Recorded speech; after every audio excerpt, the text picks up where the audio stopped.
नमस्कार दोस्तों, आप सभी का फिर से स्वागत है। आज का हमारा टॉपिक है क्वांटम इफेक्ट। जैसा कि आप सभी जानते हैं कि क्वांटम मैकेनिक्स में लाइट के या फिर रेडिएशन के दो नेचर बताए गए हैं। कौन से? पहला पार्टिकल नेचर, दूसरा वेव नेचर।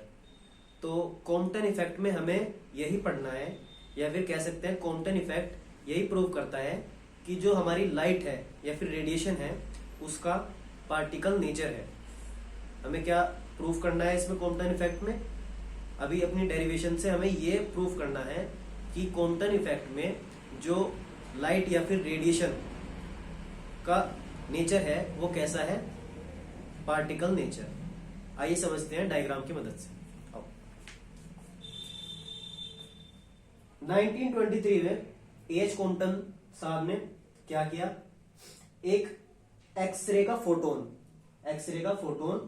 एक इलेक्ट्रॉन के ऊपर कोलिजन करवाया। एक्सरे के फोटोन का इलेक्ट्रॉन के ऊपर कोलिजन करवाया।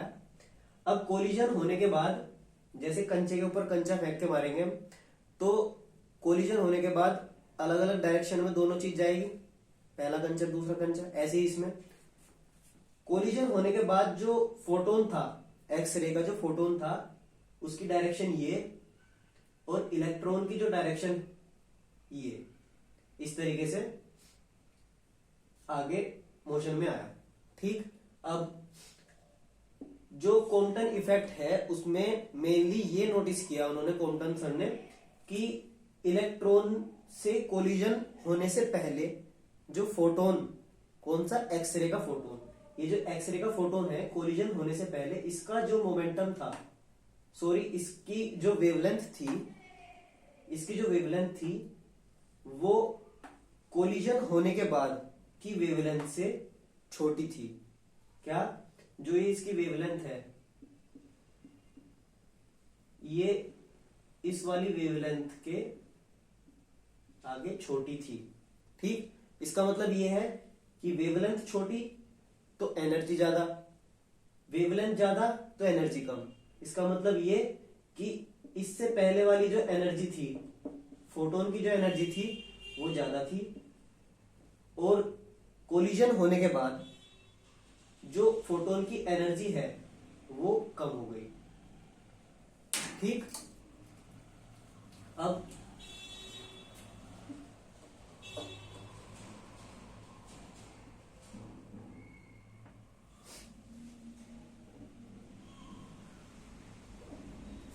पढ़ लो एक बार इसको।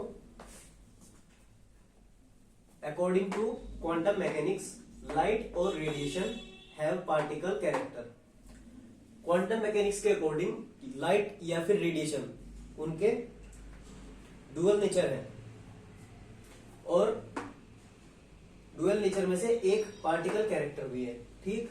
अब 1923 H quantum observe a change in wavelength of photon of X-ray after collision with an electron which was assumed to be at rest। क्या कह रहे हैं कि जब कोलिजन हुआ, फोटोन का कोलिजन हुआ, तो कोलिजन से पहले वाली जो वेवलेंथ थी कोलिजन के बाद वाली वेवलेंथ से छोटी थी। मेन लाइन इसकी ये है, क्या? कि कोलिजन होने से पहले वाली जो वेवलेंथ है और कोलिजन के बाद होने वाली जो वेवलेंथ है उसमें एक चेंज नोटिस किया। ठीक। अगली line, as the wavelength of scattered photon is larger than incident. क्या कहा? जो स्कैटर्ड फोटोन है, ये स्कैटर्ड फोटोन है ना, ये जो स्कैटर हुआ है, उसकी जो वेवलेंथ है इस वाली वेवलेंथ से ज्यादा है। तो इसका मतलब ये हुआ कि इस वाले की एनर्जी इस वाले से कम हुई। अभी मैंने रीजन बताया था, एनर्जी इनवर्सली प्रोपोर्शनल है वेवलेंथ के। ठीक। अब इस केस में वेवलेंथ कम है तो एनर्जी ज्यादा, और इस केस में वेवलेंथ ज्यादा है, इससे रिलेट करेंगे तो वेवलेंथ ज्यादा है तो इसकी एनर्जी कम होगी। समझे?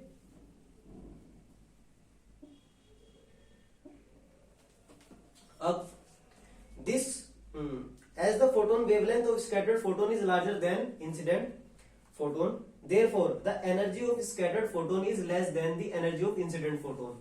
क्या मतलब, ये वाली जो एनर्जी है इस वाली एनर्जी से ज्यादा है, इसलिए जो बची हुई एनर्जी है, मान लो यहां से 100 जूल एनर्जी गई, ठीक, और कोलिजन होने के बाद एनर्जी आधी इसमें बट गई, एनर्जी आधी इसमें बट गई, तो जो बची हुई एनर्जी है, जो बची हुई एनर्जी है 50 जूल, वो इलेक्ट्रॉन की काइनेटिक एनर्जी में चेंज हो गई, ठीक। इलेक्ट्रॉन ने एज अ काइनेटिक एनर्जी उसको गेन किया, ठीक।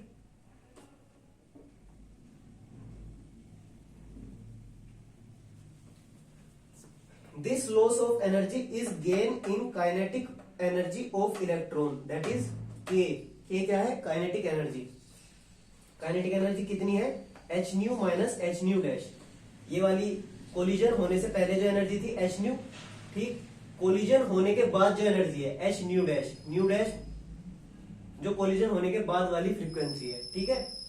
कोलिजन होने से पहले वाली जो एनर्जी है उससे कम है ये एनर्जी, ये वाली, ठीक। इसमें से इसे घटाया तो बची हुई एनर्जी ये निकली, ठीक। उसको हमने के से डिनोट किया। अगले, एज फोटोन इज पार्टिकल, जैसा कि हमने स्टार्टिंग में बताया कि ये जो कॉम्पटन इफेक्ट है मेन फोकस किस पे करता है कि जो रेडिएशन है वो पार्टिकल नेचर शो करती है। अब पार्टिकल नेचर शो करेगी तो पार्टिकल नेचर पहली कंडीशन क्या दिखाता है, एक कि उसमें जो है कोलिजन के टाइम पे कंजर्वेशन ऑफ मोमेंटम, ये कंडीशन एक दिखाता है, ठीक। तो अगर हम इसे पार्टिकल मान के चलें, इस फोटोन को पार्टिकल मान के चलें, कोलिजन से पहले का जो टोटल मोमेंटम होगा वो इक्वल होगा कोलिजन के बाद के मोमेंटम के। इतनी बात समझ में आई। जैसे कि इसने क्या कहा, as photon is particle so in particle particle collision momentum is conserved, ठीक। अगर मैं यहां एक लाइन खींचू, ये है कोलिजन का टाइम, ठीक। कोलिजन होने से पहले जितना भी टोटल मोमेंटम था, अब कोलिजन होने के बाद जितना भी टोटल मोमेंटम होगा दोनों इक्वल होंगे। अगर ये पार्टिकल है तो इसको ये कंडीशन फुलफिल करनी होगी, ठीक। समझ में आया। अगर हम फोटोन को पार्टिकल कह के चलें तो कोलिजन से होने वाले जितने भी, कोलिजन से पहले जितने भी टोटल मोमेंटम होगा वो कोलिजन के बाद का जितना भी टोटल मोमेंटम है उसके इक्वल होना चाहिए। मेन हमारा फोकस इसी चीज पे रहेगा। डेरिवेशन भी हमें इसी से ही करनी है कि पहले वाला जो मोमेंटम है टोटल बाद वाले मोमेंटम के इक्वल रख के चलना है, ठीक। तो एक बार नोट्स को कॉपी कर लो या फिर स्क्रीनशॉट ले लो, फिर मैं मिटाता हूं इसको।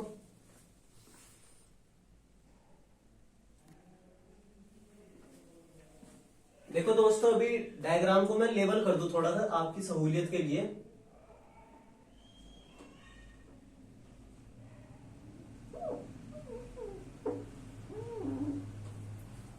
ये है एक्सरे फोटोन, ये एक्सरे फोटोन है, यहां आके कोलाइड हुआ, इसकी जो वेवलेंथ है कम है, ठीक। इसकी वेवलेंथ जैसे कि मैंने डायग्राम में भी शो किया है, इसकी वेवलेंथ ज्यादा है, लैम्डा डैश, ठीक। कोलिजन से पहले फोटोन की जो एनर्जी है वो है एच न्यू, एक फोटोन की, ठीक। एक फोटोन की जो एनर्जी है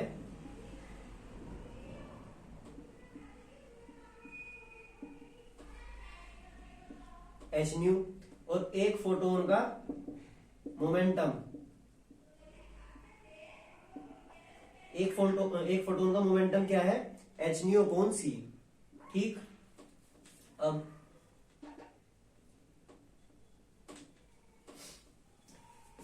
कोलिजन से पहले इलेक्ट्रॉन भी रेस्ट पे था तो इलेक्ट्रॉन का मोमेंटम 0, और कोलिजन से पहले इलेक्ट्रॉन का जो एनर्जी थी वो थी m0c²।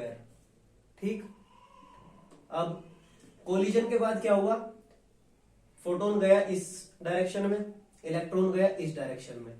कोलिजन के बाद एनर्जी इसकी फोटोन की हुई E=h डैश। ध्यान देना, ये एनर्जी मैंने पहले ही बताई बढ़ चुकी है, टोटल एनर्जी ज्यादा थी, इस साइड की एनर्जी ज्यादा थी फोटोन की, कोलिजन होने के बाद ये कम हुई एनर्जी। तो ये एनर्जी है इस फोटोन की, क्या, h न्यू। कोलिजन होने के बाद इस फोटोन का जो मोमेंटम था h(nu')/c। ठीक, अब इलेक्ट्रॉन कोलिजन होने के बाद इलेक्ट्रॉन मोशन में आया, कोलिजन होने के बाद इलेक्ट्रॉन जो है उसने पकड़ी स्पीड। अब इलेक्ट्रॉन है सब एटॉमिक पार्टिकल, सब एटॉमिक पार्टिकल के लिए जो एनर्जी है वो होगी रिलेटिविस्टिक एनर्जी। ठीक, उसकी एनर्जी है ये m(0²c⁴ प्लस p²c²। जब इलेक्ट्रॉन कोलिजन होने के बाद मोशन में आया उस टाइम पे इलेक्ट्रॉन की एनर्जी ये, और मोशन होने के बाद इलेक्ट्रॉन का मोमेंटम p, ये मान के चले हम। ठीक, अब जब कोलिजन हुआ तो कोलिजन होने के बाद फोटोन इस डायरेक्शन में गया। ठीक, स्कैटरिंग हुई इस डायरेक्शन में। अगर हम इसको एक्स एक्सिस लेके चलें, ठीक, तो एक्स एक्सिस से जिस डायरेक्शन में गया इस एंगल से, ये जो एंगल बना इस एंगल को बोलेंगे हम स्कैटरिंग एंगल। ठीक, अब इलेक्ट्रॉन जिस एंगल को बना के जिस डायरेक्शन में गया, ये वाला जो एंगल होगा इस एंगल को बोलेंगे हम angle of deviation of electron. इसका नाम दिया हमने थीटा, इसको हमने दिया 5। ठीक, अगर इतनी लेबलिंग समझ में आ गई हो तो इसको नोट कर लो एक बार, फिर मैं इसको मिटाऊंगा। ठीक,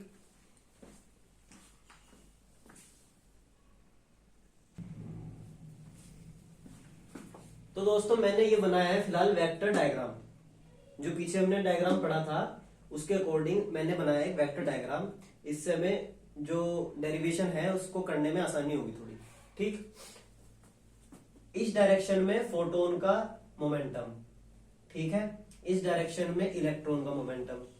ठीक, अगर हम वेक्टर प्रॉपर्टी लगाएं तो पूरा का पूरा अलोंग एक्स एक्सिस जो मोमेंटम है फोटोन का वो कितना होगा h(nu')/c cos phi, और y एक्सिस में जो फोटोन का मोमेंटम होगा वो कितना होगा h(nu')sin phi। ठीक, अगर आपको पता हो जिस साइड में एंगल बन रहा है उस साइड हम कोस रखते हैं और उससे अपोजिट साइड में हम साइन रखते हैं। ठीक है, तो इस डायरेक्शन के अलोंग मोमेंटम की वैल्यू इसकी ये है h(nu')/c sin phi, और इस डायरेक्शन के अलोंग इसकी जो मोमेंटम की वैल्यू है फोटोन की, इस साइड की बात कर रहा हूं सिर्फ फोटोन की, वो है h(nu')c cos phi। ऐसे ही इलेक्ट्रॉन की निकाले, इलेक्ट्रॉन की एक्स एक्सिस के अलोंग जो मोमेंटम है वो है p cos थीटा। ठीक, और y एक्सिस के अलोंग जो इसकी मोमेंटम है p sin थीटा। ठीक है, ये हुई इलेक्ट्रॉन की, ये हुई फोटोन की। ठीक है, अब कोलिजन होने से पहले मोमेंटम कितना h(nu')/c, और ये फोटोन का था, फोटोन का मोमेंटम और इलेक्ट्रॉन का मोमेंटम कोलिजन होने से पहले, क्योंकि इलेक्ट्रॉन रेस्ट पे था तो उसका मोमेंटम हुआ 0। इतनी बात समझ में आई? ठीक है, एक मिनट।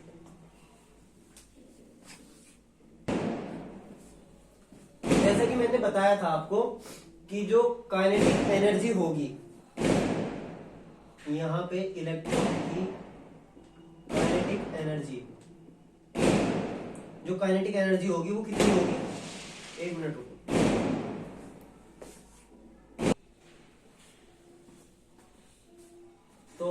इसकी जो काइनेटिक एनर्जी थी, इस टोटल एनर्जी में से हमने ये वाली एनर्जी को माइनस किया तो बची कुछ एनर्जी इसकी निकल के आई थी, उसको हम अलग से लिख रहे हैं क्योंकि इसकी पढ़ाई की हमें जरूरत आ रही है।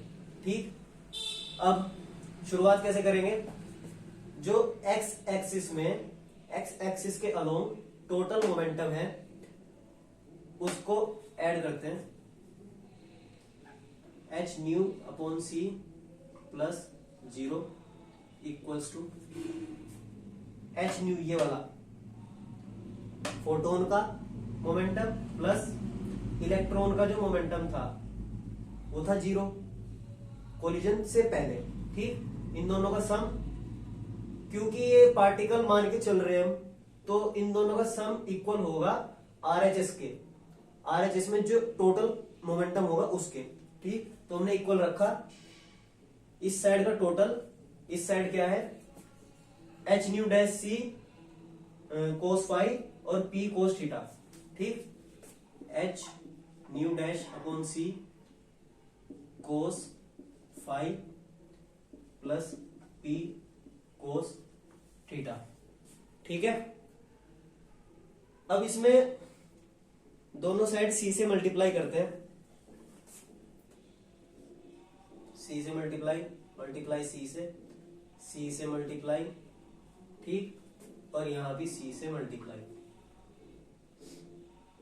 सी से सी कैंसिल, सी से सी कैंसिल, और यहां सी ऐसा का ऐसा ही। ठीक, अब इसको हम क्या लिख सकते हैं?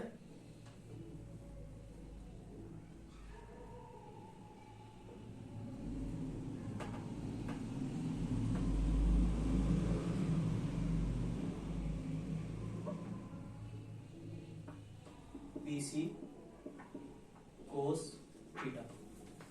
ठीक, इतनी बात समझ में आई? आगे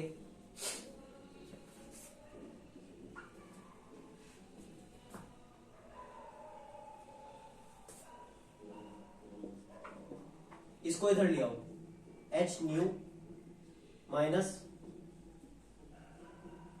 H nu dash cos five equals to P c cos theta. ठीक, अब स्क्वायरिंग बोथ साइड, इसमें दोनों साइड स्क्वायर कर रहे हैं हम।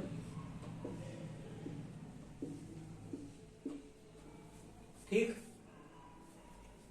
अगला स्टेप, इसमें लगेगा a माइनस बी का होल स्क्वायर का formula, A square minus B square, A square plus B square minus 2ab। ठीक, एच न्यू का square plus H nu dash square cos square 5 minus 2 H nu dash cos 5। ठीक, equals to P C square, P C का whole square और कोस square theta. इतनी बात समझ में आई? ये तो था along x axis.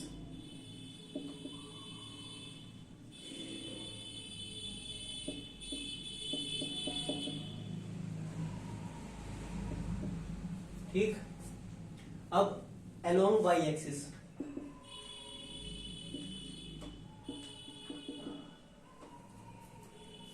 Y axis में स्टार्टिंग में जब कोलिजन हुआ नहीं था तो वाई एक्सिस के अलोंग कोई भी मोमेंटम नहीं था, ना तो फोटोन का ना फिर इलेक्ट्रॉन का।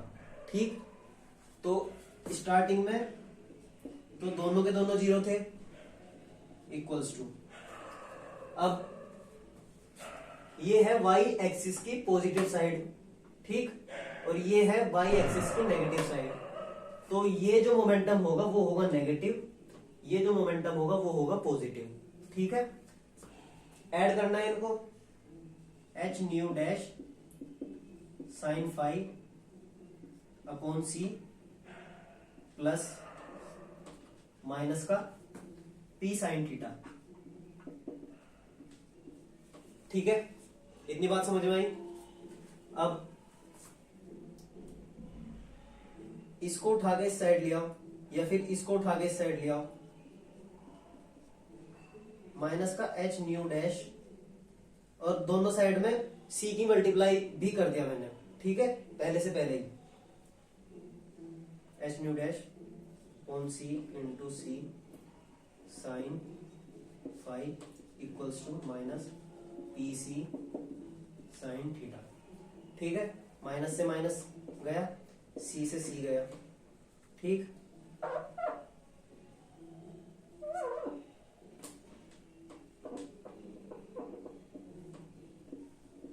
साइन फाइव, माइनस से माइनस, इतनी बात समझ में आई। अब दोनों साइड स्क्वायर कर दिया, स्क्वायरिंग बोथ साइड। दोनों साइड स्क्वायर करने के बाद क्या आया, एच न्यू डैश का square sine five square, P C का स्क्वायर साइन स्क्वायर थीटा, ठीक।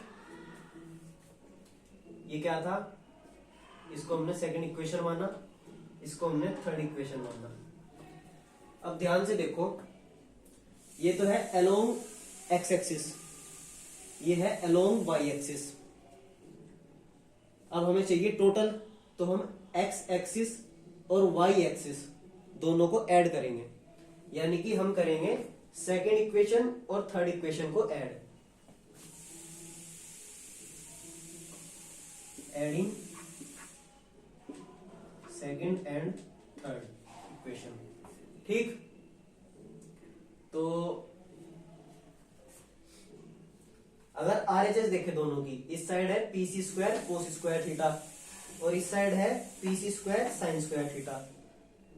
पी सी स्क्वायर दोनों में से कॉमन आएगा, और sine square theta plus cos square theta बचेगा, ठीक। और sine square theta plus cos square theta क्या है, उसकी वैल्यू है 1। तो आरएचएस में क्या आएगा निकल के, पी सी स्क्वायर, ठीक है। अब अगला,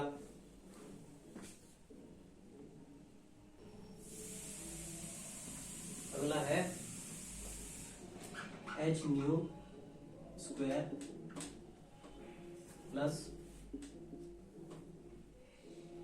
H nu dash square cos square five minus 2